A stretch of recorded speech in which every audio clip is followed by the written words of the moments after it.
State. Let's talk about another game that is going to be talked about for the rest of the year, and that's going to be Florida and Utah.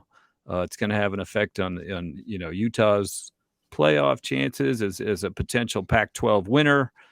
People look at the non-conference, say, well, you didn't beat Florida. Now all of a sudden Florida jumps into the poll after a big win.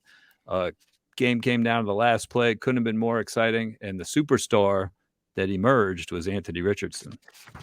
Yeah, and like if we were doing Heisman, picture and those kind of things, he jumped right into it. I was on Sports Grid earlier today, and they talked about how much his odds jumped up. I mean, here's a stat I was telling a lot of people. So if you take his 168 passing yards, his 168 or 106 rushing yards, that's 274 yards. And that is an average between when he's either passing the ball or running the ball of 7.4 yards per play.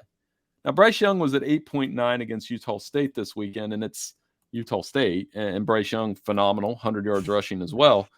But you've got a difference maker on that at quarterback. And I think, again, it speaks to Billy Napier and his quarterback development and all those coaches that they had in Florida in the team photo. There was like 100 of them, but they know what they're doing. And he got the best out of Anthony Richardson. I think this is damning for the Pac-12. We talked a little bit about Oregon and Utah, and you go get the chance to play two SEC schools and you get punked in two different ways.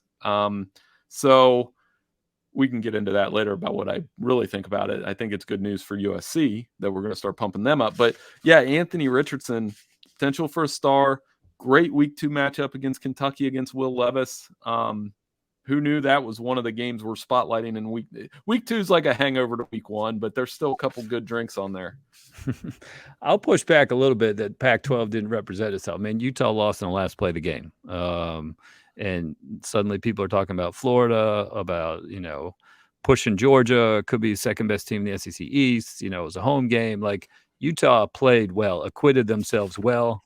If they go 11-1 and their one loss is at Florida on the last play of the game, I'm not ready to count them out. But if Utah has like Michigan uniforms on or like Tennessee uniforms on, and we're like, oh, they played great in the Rose Bowl for 3 quarters, they still lost.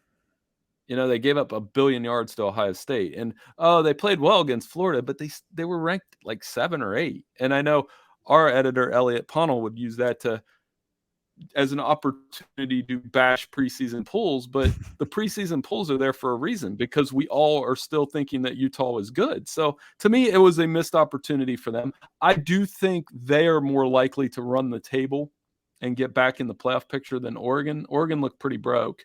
So we'll see. But I hear what you're saying. It's not like a horrible thing to go to Florida and lose on the last play.